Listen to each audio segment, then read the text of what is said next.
Salam sukses petani walet Indonesia. Hai sahabat walet. Oh ya, kalian tahu nggak sih kalau bahwa burung walet itu juga butuh kenyamanan di rumah walet loh. Kali ini kita akan membahas tentang salah satu faktor yang membuat burung walet itu nyaman, yaitu mengatur suhu dan kelembapan. Mau tahu gimana caranya? Simak videonya. Oke, Sobat Markas Fitron Indonesia, dimanapun Anda berada di seluruh pelosok Nusantara, kali ini Markas Fitron akan memberikan kembali penjelasan terkait pencapaian suhu dan kelembaban di dalam gedung walet. Mengapa suhu dan kelembaban ini sangat penting sekali di dalam gedung walet? Karena suhu di dalam gedung walet itu adalah merupakan salah satu indikator di mana progres untuk mendapatkan kenyamanan bagi burung walet yang melakukan adaptasi atau menentukan tempat yang hinggap untuk memoles dan bersarang di dalam gedung. Itu salah satu indikator atau faktor yang menjadi penentu di dalam gedung walet itu terkait adalah suhu, ya.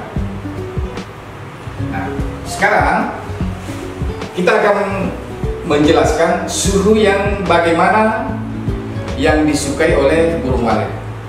Bukan suhu yang dingin, ya. Bedakan. Jadi bukan suhu yang dingin yang dibutuhkan oleh burung walet untuk menimbulkan rasa nyaman di dalam gedung itu. Tetapi adalah suhu yang sejuk, ya. Jadi beda dingin dengan sejuk, ya. Jadi tolong sahabat walet di seluruh Nusantara, bedakan dingin dengan sejuk, ya. Burung walet menyukai tempat yang sejuk dan lembab, ya.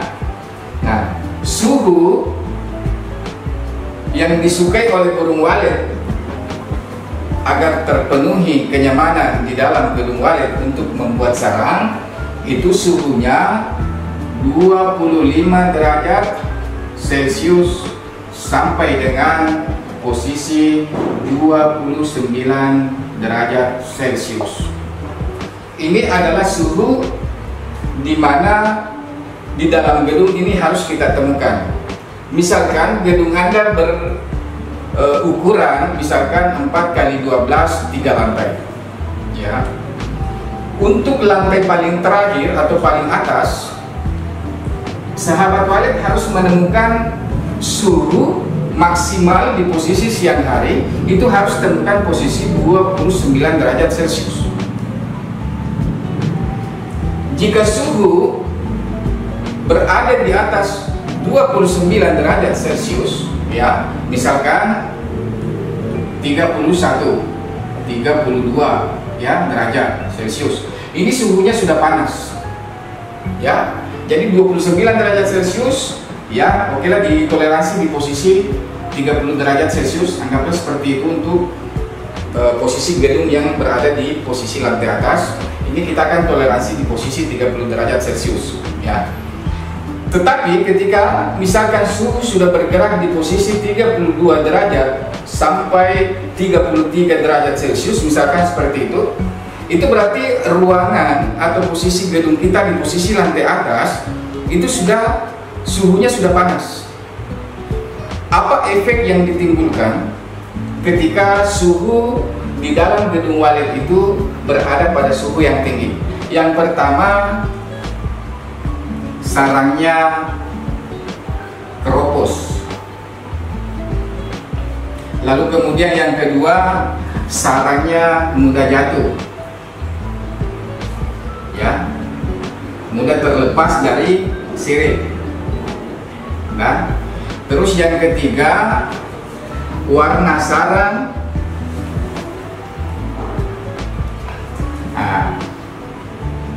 tidak bersih, ya.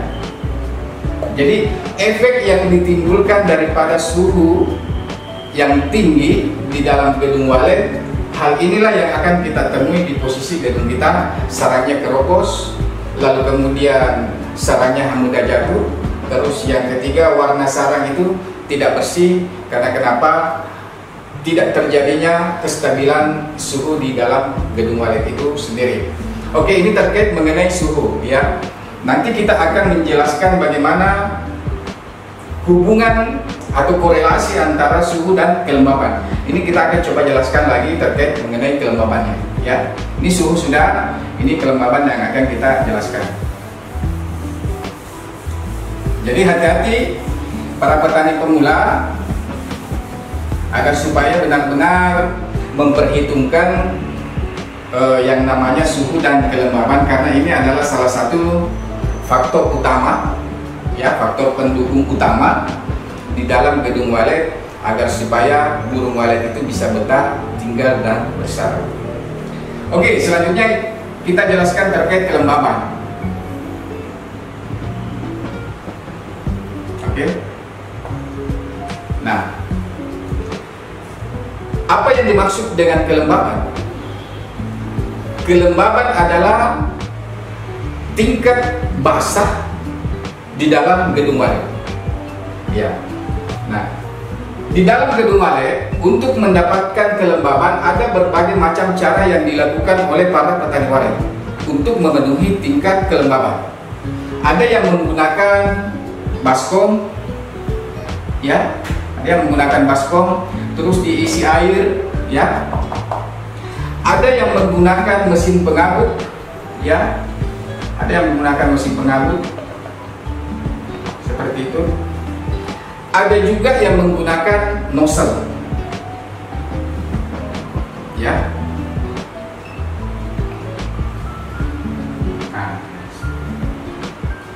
Nah sekarang pertanyaannya, yang mana yang efektif digunakan di dalam menciptakan sebuah kelembaban di dalam gedung walet? Nah, lalu kita berbicara mengenai baskom yang diisi air. Ini adalah alternatif untuk menciptakan sebuah kelembaban di dalam gedung walet, namun kita harus memperhitungkan dan mempertimbangkan ukuran gedung atau ukuran sekat ruangan yang ada di dalam gedung walet kita, sehingga benar-benar di dalam ruangan tersebut ketika kita letakkan kita letakkan baskom yang berisi air untuk meningkatkan kelembaban di dalam kamar tersebut bisa terpenuhi. Yang kedua, ini saya berbicara kelemahannya. Ini kelemahannya apa? Kelemahannya baskom ini, yang pertama, kita sulit mengontrol airnya ketika habis. Di waktu kapan dia habis, kita sulit untuk melakukan controlling terhadap air yang ada di dalam baskom ini. Terus ada yang menggunakan humidifier, ya, atau mesin pengabut di dalam gedung waletnya untuk menciptakan kelembaban. Lalu kemudian apa kelebihan daripada mesin pengabut ini? Mesin pengabut ini memiliki kelebihan yang pertama, uapnya bisa merata ke seluruh ruangan yang ada di dalam gedung kita. Dengan metode biasanya para petani walet membuatkan jalur pipa, ya.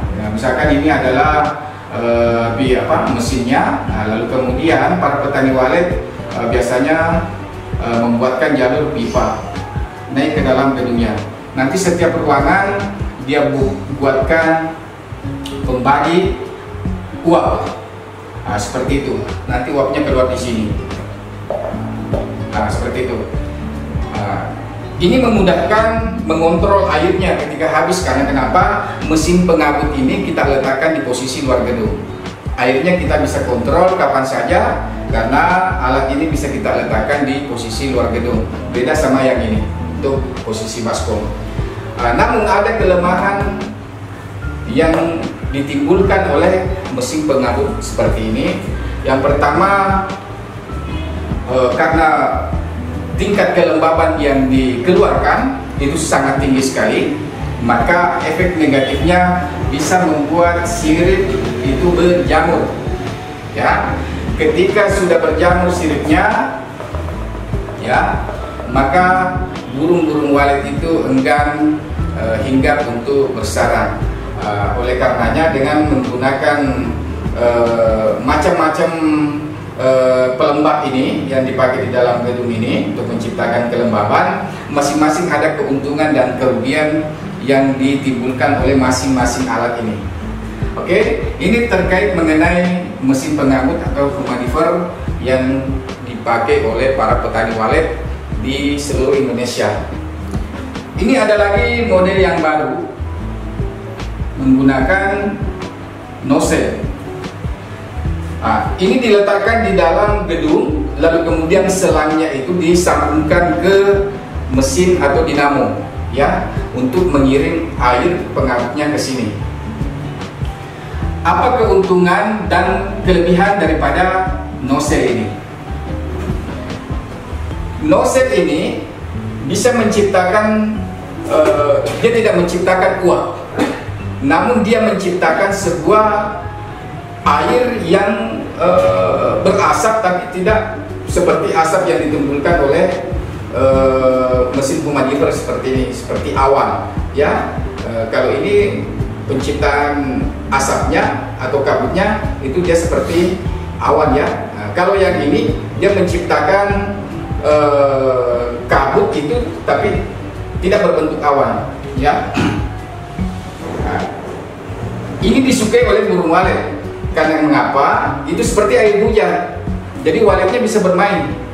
Ketika air nozzle-nya ini keluar, nyemprot, itu burung waletnya sedang bermain sambil minum. Lalu apa kelemahan dari nozzle ini? Yang pertama, mudah tersumbat. Nah, ini kalau sudah tersumbat, satu mata tersumbat, maka akan mempengaruhi mata yang lain, sehingga pemerataan daripada semprotan air dari setiap jalur selang di mata nozzle ini, efek negatifnya bisa jadi nozzle-nya itu tidak berfungsi dengan normal. Oke, demikian kita jelaskan terkait mengenai bagaimana pencapaian suhu dan kelembaban. Namun, ini saya akan tambahkan sedikit. Ini terkait mengenai fungsi. Ini sahabat walet Indonesia. Ini saya jelaskan kelembaban yang disukai oleh burung walet, ya. Berapa tingkat persentase kelembaban yang disukai oleh burung walet? Dengan menggunakan media-media yang tadi sudah saya jelaskan itu, ya, maka kita harus menemukan tingkat kelembaban di dalam gedung walet itu, ya, posisi 85% sampai 90%. Ini artinya apa? Jika Anda menggunakan media yang tadi ini, ada baskom, ada humidifier, lalu kemudian ada nozzle, Anda harus menemukan 85% di titik terendah, ya.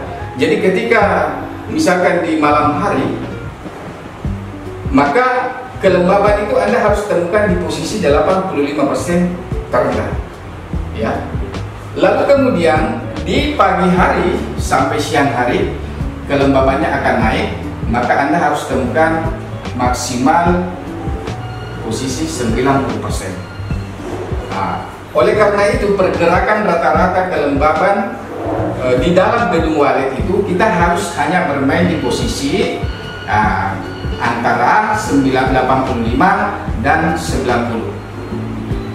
Ya, kalau turun di posisi 80%, tingkat kelembaban di dalam gedung walet Anda berarti tingkat kelembaban itu belum disukai atau belum menjadi standar kenyamanan bagi burung walet di dalam gedung.